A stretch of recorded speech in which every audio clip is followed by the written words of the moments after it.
Hello trophies! Vlog number 3, here it is, here it goes. I got my mic on my hike and I'm ready to chat about my journey so far on the starch-based sugar diet. It's been great. And I'm re-entering into familiar territory because I have jumped on the sugar bandwagon several times in my history on a high carbohydrate, low fat diet.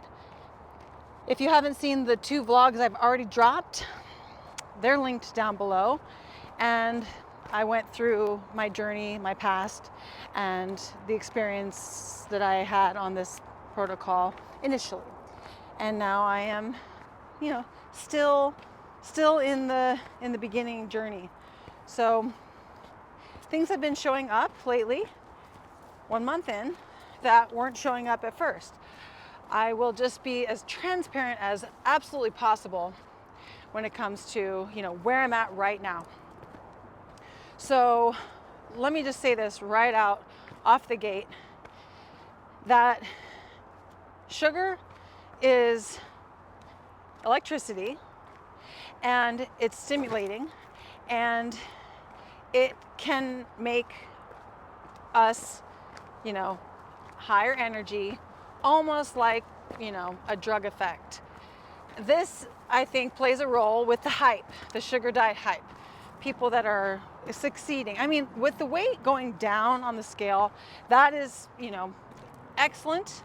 That's an indication of success, and I love it. And I think that that's dialed in.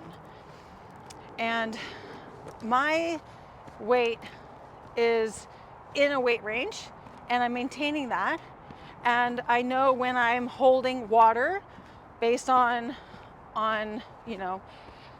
dietary circumstances and hydration circumstances.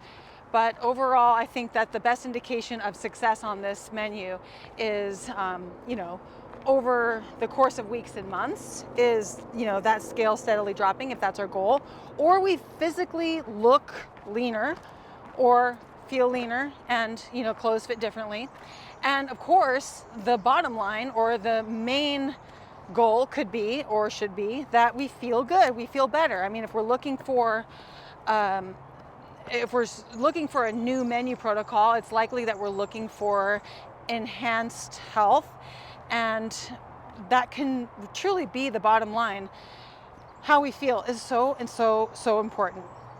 In fact, it trumps, being like ultra lean, even though ultra lean is so coveted and everyone wants that, I think, or at least lower body fat, a healthy lower body fat. But I think what matters more, throughout our life is feeling good. So to get back on the sugar and talking about the reaction the body has to sugar, it's a high. It is. And that's the electricity I'm talking about. We plug in and we elevate our mood, our body, our functioning, our energy, and it brings us up. So when it comes to sugar and honey and maple syrup and refined carbohydrates, these are all foods that will level us up. And I talk about, determining portions. I talked about that in the other vlogs, and my journey is to, find my balance with, using a food scale or measuring food or eyeballing it and knowing calories. My journey is to understand, the progression of, the patient transition to increased calories and to higher metabolic processes and more energy and better recovery. I think that, or something I'm learning, is that humans used to have a higher metabolic rate overall, and humans used to be leaner. And so they had, the goal, right? More able to, higher tolerance for food, able to take in more food, and also lower body weight, just the combo of those two. And so getting to that, becoming aware of that outcome, that potential as a human, and getting to that takes a transition. And I'm, right now in the midst of transitioning and being patient. And I know a little thing or two about transitioning and adapting to things because I've lost weight before in the past, and I've, done a little bit of that. I have lost all the 50 pounds and I've kept it off, but I also transitioned to rebounding. I adapted to rebounding, and that was a huge adaptation that took time. And now I am a jumping genius and I'm fully adapted. I'm a jumping athlete, and that took time and patience and just not giving up and staying positive towards my journey, because that's what we got to do, and we got to do that with a sugar diet as well. But when it comes to the quantities that we're eating of sugar and of these foods, and elevating, plugging in and elevating our body's processes and energy and our hormone production and all the above. That is a journey of patiently increasing in order to meet our tolerance where we're still comfortable in the journey. So that's what I'm here to talk about and I want to be transparent about it, because we can spill over and we can, not understand if we're staying under. So the goal is to become aware that there's a potential for us. There's a potential calorie maintenance that we can go up to. It doesn't need to go higher than that, but there's a potential. And so there's a range here. We can be on the lower end of metabolic processes, and we can be on the higher end, and we can be somewhere in the middle. Depending on our body's reaction to the energy intake, we can potentially succeed anywhere in this range. But if we're on the lower end and we're having some sort of physical reaction to the energy that we consume and the quantities overall, just generally, if we are, overweight, chronically overweight, or if we are chronically stressed, or if we're chronically, experiencing eating disorder, or, just digestive disorders, or all these things, then we are looking at the potential of using sugar or using calorie intake and strategically increasing it in order to improve the situation and get ourselves into either a moderate or a high level of metabolic functioning to feel better. We could be at a moderate metabolic function and feel great and choose to stay there and choose to feel steady in that range. Or we could be someone who chooses to adapt slowly, transition, and get to a higher metabolic function. This is where I turn around. And this takes, a mindset of long-term commitment, because maybe we will want it now, this higher, higher turning, higher energy, higher frequency, lifestyle and physical experience. Maybe we want that now, but then in the future we don't need it, so we can kind of notice it tapers off a little bit. But if we are trying to correct something and we need it, we have to be very patient and loving and adapt and transition and be smart. And when I say smart, I don't mean that actually. I mean be gentle and kind and nurturing. And I was just telling Sally that the one element that we can eliminate from the equation to really help us stay on track and to help us succeed is to eliminate internal shame toward ourselves, because it's an experiment and it's a journey and it's an unknown. Do we believe that we need to make a dietary shift? Because our beliefs are connected so closely and so intimately to the foods we eat now. It's eventually, making a dietary shift, eventually we cross into a territory where we question the new foods that we're consuming, because we're so used to and connected to and faithful of and safe with the foods we grew up eating. So making a transition and shift is a belief journey and it's a physical journey. So when it comes to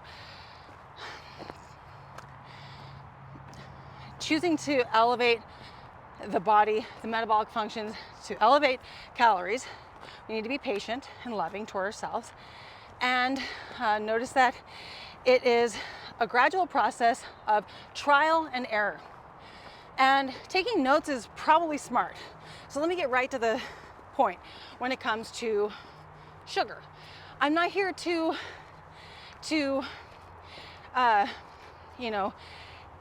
explain how to correct these, these dysfunctions, if it's digestive or mental, physical, energy or weight loss.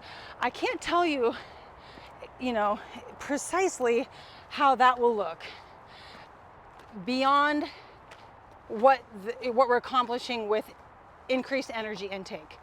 There's more to it. There's more to each thing. Like with stress that I experience, with nervous system stress, I would need to incorporate more nervous system relaxation techniques or strategies and practices.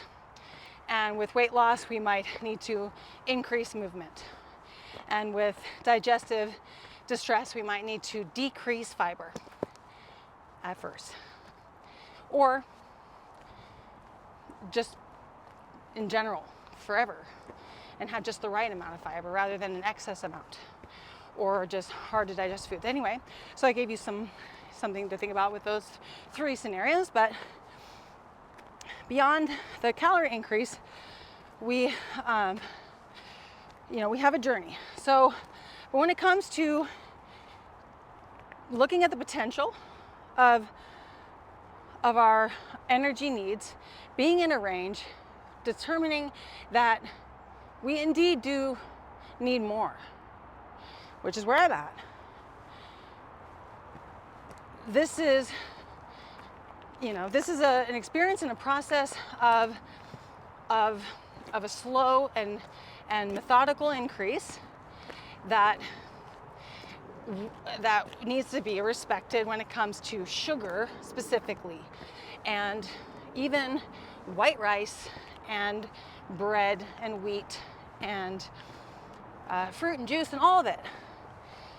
Because no menu shift, no menu protocol is a free ticket to abandoning food behavior habits that are healthy and productive. We don't get to all of a sudden make major changes in the way we eat unless we need to, like we need to chew better. But so maybe I should say, now's our chance to recognize that eating behavior plays a huge role in our journey, and we want to maintain or adopt healthy eating behaviors in order to connect to the protocol that staircases us to the greater energy intake and success. So eating behavior is going to really help us, combined with removing the shame out of the equation. Eating behavior is going to really help us to detect the journey, detect the process, detect where we make little mistakes and where we can tweak it and fix it. So on that note, with shaming ourselves, if we notice that there's any guilt or shame feelings towards a choice we make, a food choice we make, because we're experimenting, we're trying something new. Even I'm going to start trying new things, and I have to see how it goes. And then when I do see how it goes, I make changes if I need to. If it goes well, I might keep doing it. If it doesn't go well, I don't necessarily write the food off. I might have eaten it too fast, eaten too much of it, or eaten it after something else that's not finished digesting. There's a lot of factors at play. So we're in an experiment and a journey trying new things, and we want to stay on top of the inner dialogue that's positive, self-supportive, nurturing, and loving. try to picture yourself or to see yourself as your best friend, your partner, someone you love so much, or an animal. And if they were to come up to you and say exactly what you experienced, you had too much sugar and your body's in overdrive, and your friend comes up to you and says, I had too much sugar, what do I do? Okay, let's relax. Let our shoulders, take a nose breath and say, you learned. High five. You learned.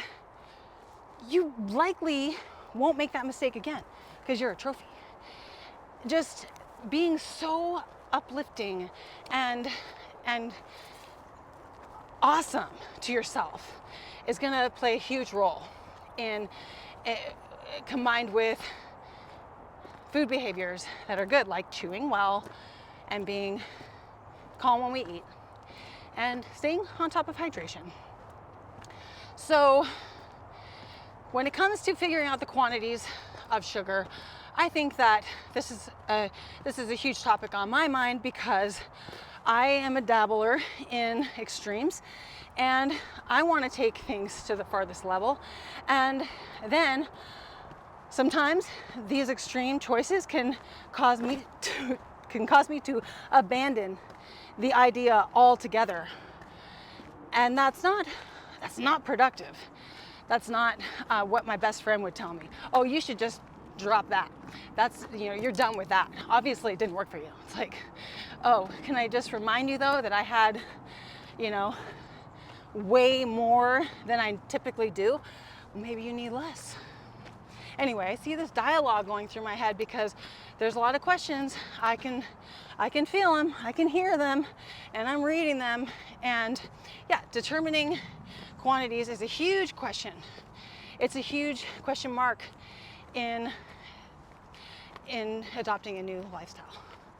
So this is what I want to say. When it comes to white sugar and candy, let's start there. I did mention in the previous vlog that 1 to 2 tablespoons of sugar at a time for like a week, maybe 2 weeks, and then slowly increasing. And with candy, I feel like it's the same. We want to respect and honor that sugar and candy are a high density food. They're a high calorie density food. So we may not detect nutrients from it quickly, and this can cause us to slip over into a physical experience of too much. And this too much I think it can cause water weight gain, and it can cause a disordered relationship with food. So we need to just eat it slowly and detect. So I would say that err on the side of less, especially at first, and see how the body reacts. When you introduce something like white sugar into your diet or candy, err on the side of less to start. A tablespoon or 2 tablespoons or 100 calorie serving of candy to start when you're utilizing it at the time of day that you're needing it. So for me, if it was my first meal of the day and I'm having juice with sugar, I would start with 2 tablespoons, and then I would take notes and I would see how that feels, how my body reacted, how fast did I drink it. That plays a role. Try not to have fear toward yourself, toward any of the journey, and have grace towards the reaction, no matter what it is. Just know that you can always make a tweak, and you didn't do it wrong. You just tried, and it didn't go the way that your body that you wanted it to, and that's okay. So I would err on the side of less. And this could be the secret tweak, the secret to success. And give yourself 2-3 months to get yourself into that moderate sugar intake range, that moderate candy intake range. There might be influencers that are going harder, and maybe they are in a high fitness level, or they've adapted to a certain amount of sugar. But I know personally that when it comes to candy,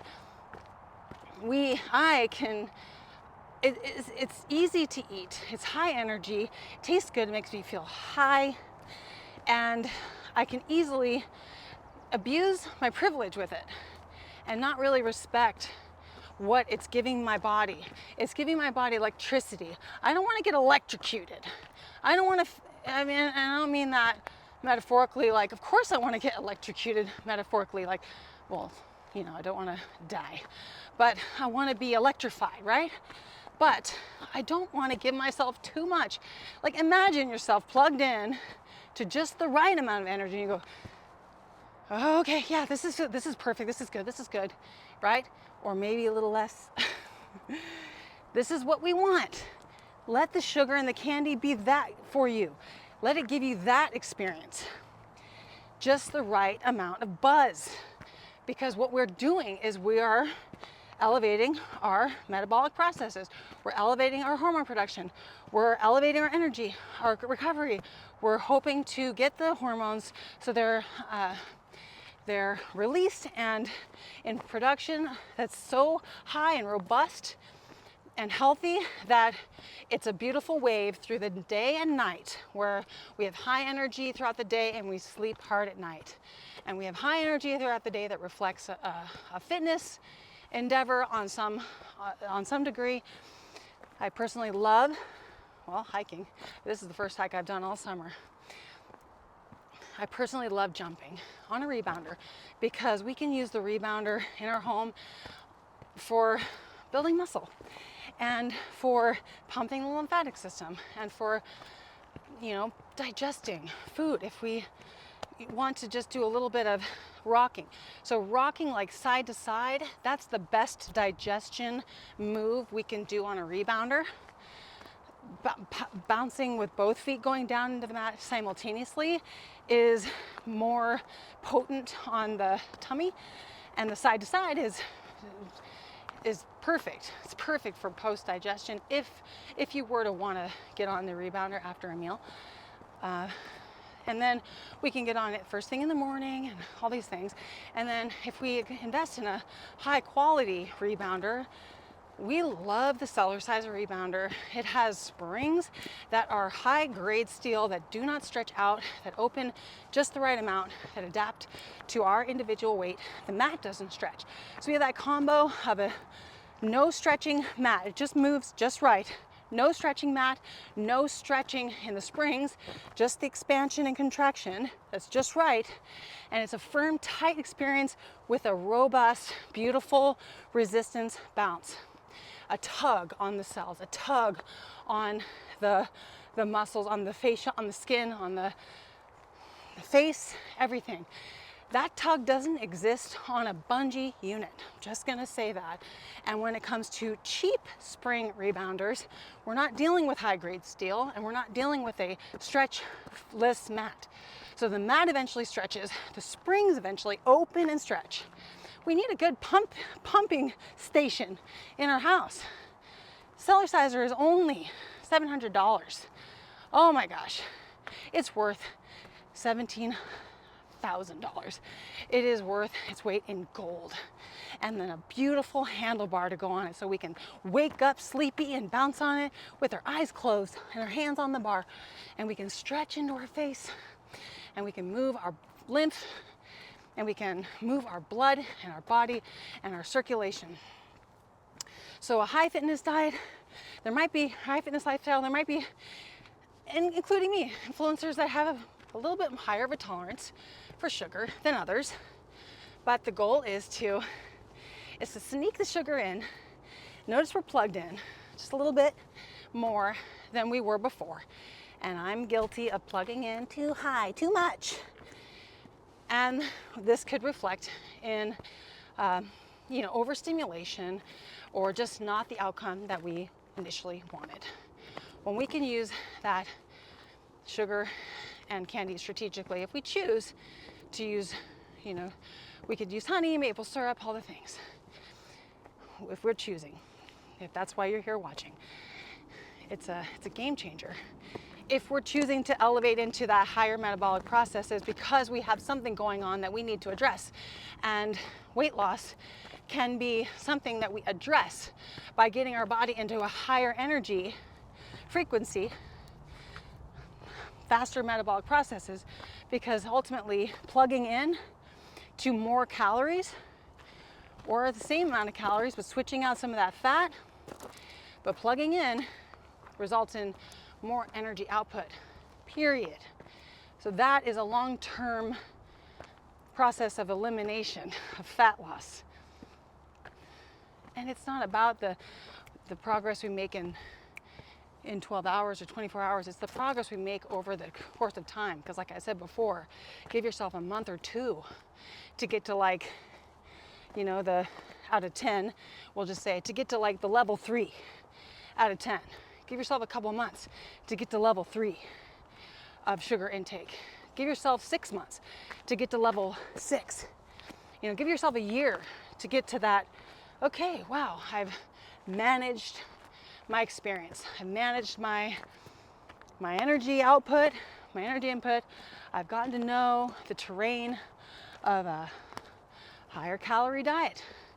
My weight has, you know, has followed suit with my eating behavior and my internal dialogue of love, self-love. My weight has followed suit. I've stayed on track with hydration. I've stayed on track acknowledging the mistakes that I make and making tweaks. So I stay on track. Stay on track. Falling off track doesn't mean we are off track. It just means we fell and we got to get up again.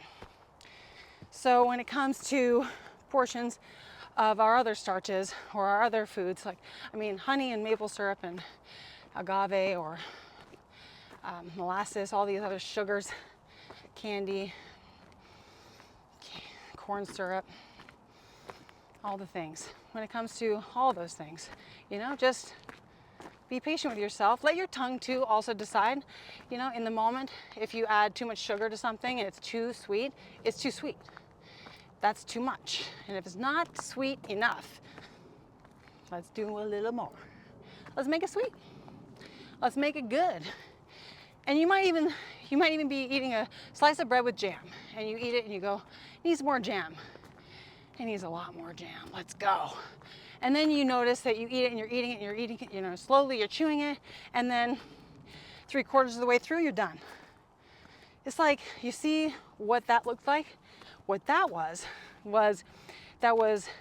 a shift in your menu to more sugar, but not necessarily more calories.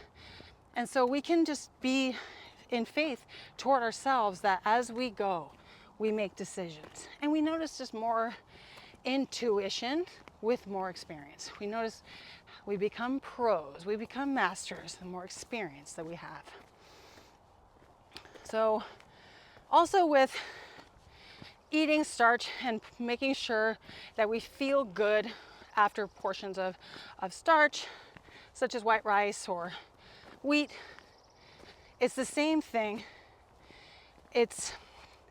First, it's understanding a rough portion based on our experience, and I talked about this in the other vlog, based on our experience with our eyeballs and quantities, white rice and fruit and wheat pasta and bread and pancakes, homemade pancakes and potatoes and all the starches.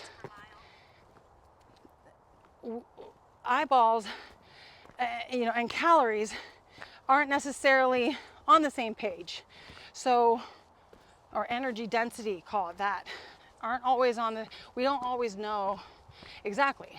I know from personal experience that when we boil all the pasta, the whole package of pasta, and we drain it, and then I'm, coming into the meal nice and hungry, and then when I want to put pasta on my plate, I want to basically just not stop putting pasta on my plate, because I don't know if that connects me to a past, like a movie experience, like I'm seeing it in a movie, or and I talked about this too in the past, when we come into a meal too hungry, we'll overeat, and we'll eat too fast. So if we come into the meal, oh, actually, I don't think I talked about this. If we come into the meal with our shield, okay, this video is gonna get long, and I'm trying to make it as long as possible. Okay, so we have this potential with a shield, and this goes into figuring out portions, but being really brave and facing our portion needs. So we have this opportunity to have a body of armor and a shield. And what this would look like, in this circumstance, and this isn't the only way to eat for success or, to achieve this result of body armor, but it would be to more so, it would be to honor your body. And I guess I just get to talk for myself and explain that this is something that I'm noticing about myself and my needs. More calories coming in earlier in the day has really helped me succeed, because I didn't necessarily know that I needed more calories earlier in the day, and I've learned that. I've intuitively detected that over the years. So putting in, for me, to kind of make a change and get my meals in a little bit more, a little bit more skillfully. This has helped me build my body of armor, get my shield. And next thing I know, that's when I'm fed. I'm properly fed. And when we're properly fed, that's when all the cravings dissolve, energy is top notch. That's when we're getting those metabolic processes to prime, and the hormones to rage, the youth hormones, and everything starts to really line up. Yes, we can spill over when we're exploring our calorie needs at their maximum. That doesn't go beyond our comfortable, dealing with the word full, dealing with the word satiated. Translations of these words are different for people. Full could mean overfed. Full can mean satiated. Satiated could mean underfed. So what I'm describing is we've met our cap. And once we meet our cap, we are high energy, fed, and not looking for food anymore. We are no longer instinctually looking for food. It's like we can settle into life and just go, I'm fed. There's nothing about food that's on my mind. I am ready to live my life and enjoy the day and do what's next on my list. So getting square with when calories, like how much, we need at what times of the day. Some people will swear that they thrive on eating the majority of their calories later in the night, and then they can be lighter all morning long. And I don't think that that's I don't think that earlier calorie eating is more advantageous necessarily. I do not, because they're both equal. So maybe we determine, and maybe if we notice that we're adopting it one way or the other, it can evolve and shift in the future again. So I detected that in order to have my shield out, I got to honor my calorie needs, my food needs, and if I can stay on top of my calories, what this ends up resulting in is a more patient approach every time I do feed, and especially at the end of the day, when I'm having my last meal, I'm as patient as can be. In fact, I'm going, am I hungry? And then I'm really chewing well, and I'm noticing just, my appetite, bite for bite, in my dinner. And when I do this, I have the best sleep, the best digestion, and I wake up on my leaner side. Now, I'm not a pro at this because I'm just now kind of figuring this all out. We figure out things, like having introduced more sugar into my menu has taught me so much. And now my protocol has changed. So now I'm wanting to shift my my calorie intake a little bit more skillfully and strategically to earlier in the day. And this is like a new protocol. So like adopting new strategies and combining them. There's all kinds of different combinations. It's always learning. So with that shield, I literally can't overeat. With that shield, I don't crave, I don't crave junk. I'm definitely not attracted to caffeine. If alcohol were to come into my life, I'm not going to drink it fast like I have been known to do in the past. I'm going to drink it slowly because my stomach will be satiated. And then, just to clear this up for those of you who might be thinking, oh gosh, I'm trying this out. I'm trying this on for size. I'm eating and I'm noticing I'm eating more. I'm feeling good. I'm feeling like my tummy can handle this. I'm energized. I'm feeling good. I'm feeding. I'm already at this many meals, this much food, and it's only 3 o'clock. It's only 2 o'clock. It's a different, process. It's a different intake. But the safety in it, if there is any, total energy calorie concern, the safety in it is, like I said, it's by the end of the day, we've met our calorie needs.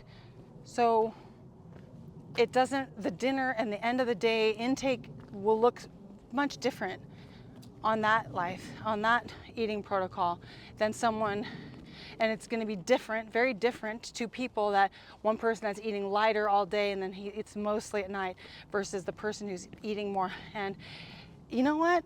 I think, yeah, I'm different. I'm different than some of you, and I'm the same as some of you. And like I said, there's no better way to do it. It's just, and maybe each day is a little different too. So we become masters, and mastery is intuition each day and faith.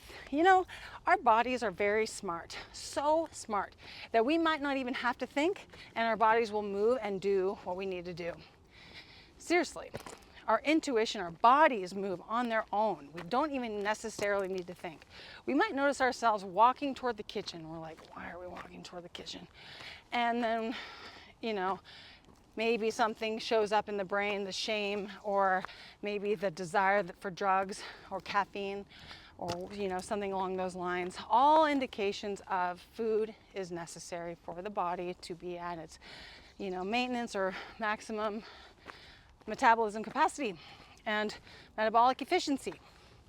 So that is, I'm learning so much, and this has been a fun journey.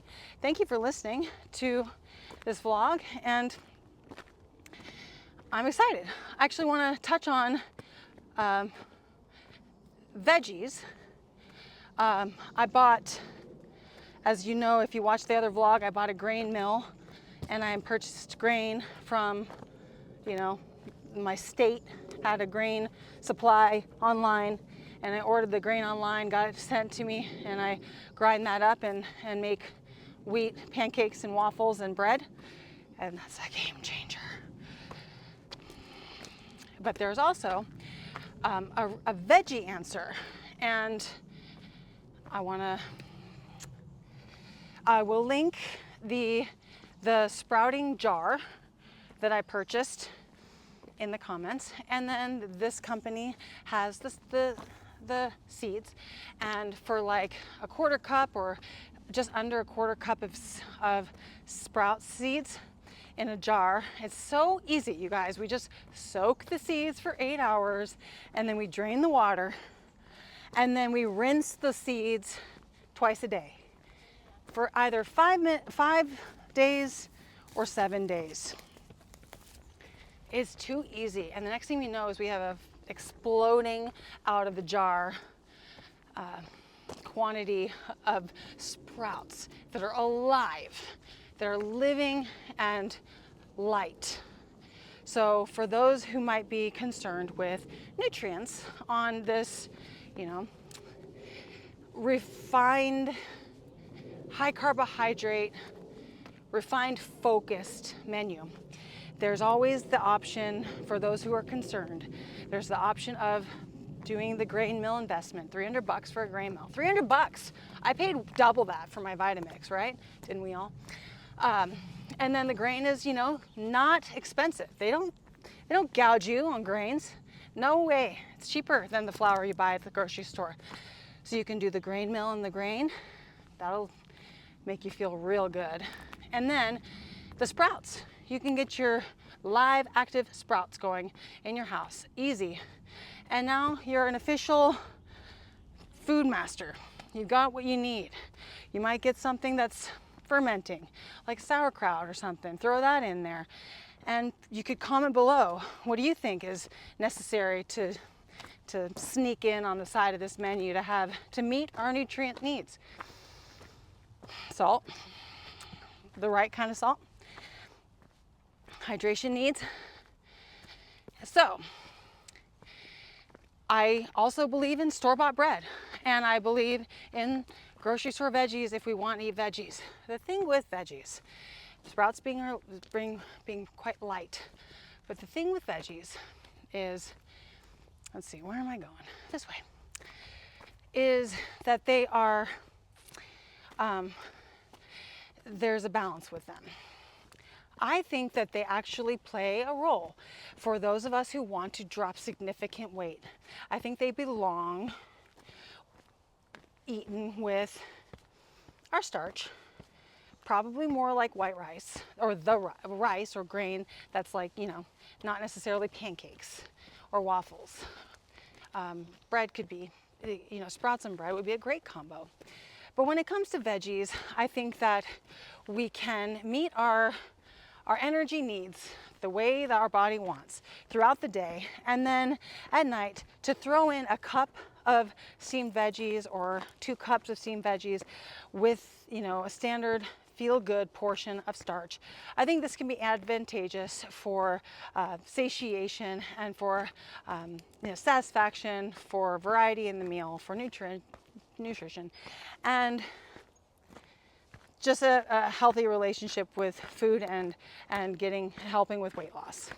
I think that what the veggies provide more than nutrition, above everything else, is they provide hydration. And hydration is very important for weight loss. We literally will pee and breathe out every pound off our body.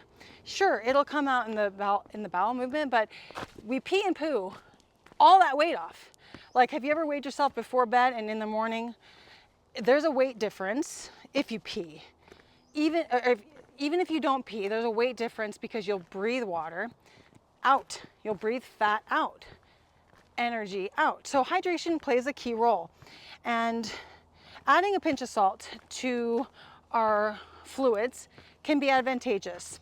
And we can take that out of context and go overboard with salt. We don't need to. Just one little salt, pebble, tiny one, can be enough for helping the body to absorb the salt, the water, and help our bodies to be hydrated.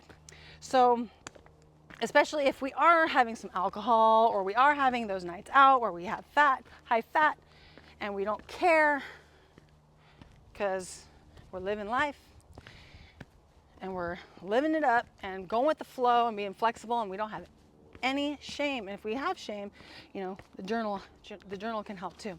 But anyway, hydration plays a key role in helping the body to balance out, especially if we're doing the fun stuff, and if we're doing this new approach, this new sugar starch approach, and we're adapting, and we're transitioning, and we're shifting our bodies, and we really are looking to lose significant weight. Relax your shoulders, take a nose breath, nose breathe if you aren't already, which we do in all of our workouts, 100% nose breathing. That's a whole nother video. Nose breathe, relax your shoulders, and we need to get you hydrated. We want 20 pounds off of our body. We want 50 pounds off of our body. We need to get you hydrated, okay? This is the strategy with the carbohydrate focused menu. water plays a role. So make sure that you are putting down some water in the day that makes you feel like you indeed are moving urine through your body. If you're going through the day and you're like, oh, it's been 4 hours since I peed, there needs to be an adjustment. If you're peeing too frequently and you're peeing several times in the night, there needs to be an adjustment. But we gotta get you hydrated, okay? We gotta get your body flushing, safely hydrated and moving water through. Hydration from sugar, hydration from starch, hydration from fruit, hydration from juice, hydration from water. A pinch of salt in water. You don't have to be a Nazi about it. You can have, water without salt if you want it once in a while or half the time or something. But the hydration from the veggies at night with your dinner is going to play a role in hydrating your body. If you do decide to have, multiple starch meals that I talked about in the other video a day, maybe it's pancakes and syrup. You know what I think you might want to try is toss in a little bit of cucumber. Maybe some fresh, crispy chopped cucumber. Put that on. Put some of that on your pancakes and maple syrup. I think that sounds delicious. Or maybe even a little bit of chopped lettuce. Some green leaf lettuce or some iceberg lettuce chopped up finely. A little bit of sprinkle on your beautiful pancakes with maple syrup. Let's get you hydrated, okay? And then with dinner, you can have that's the perfect amount. Just a little bit of sprouts at night, just a little bit of, lettuce and cucumber, just a little bit in the afternoon. Your veggies are covered. Hydration is starting to dial in, and we're adapting slowly but surely in a respectful and loving transition onto this lifestyle. And taking notes while we're at it, data is important. Okay. Hi. Thank you. Data is important. So keep that in mind, using the journal to write out your negativity and address it if there is any, okay? That's all for this video. Thank you for the like, comment below. I plan to keep talking about this menu because I am learning and I'm growing and I'm changing and I'm transforming, and it's time to level up. It's time to start jumping. It's time to start hydrating. If you're looking for more information about jumping, check out our 50-pound weight loss journey. I said it all in that video. I'll link it in the description. 50 pounds lost through diet mostly, but we have built extraordinary muscle and shape throughout our bodies from jumping. Like, you might not see every single cell of muscle is developed in my whole body. Whether or not it's all visible or not is up to my food behavior, my inner dialogue of self-love, hydration, and movement, consistency. Adapting to jumping is a whole thing, okay? We're Olympic gymnasts in the final stage of our jumping journey when we're adapted and we're strong and we're muscular everywhere, head to toe. We're Olympic gymnasts.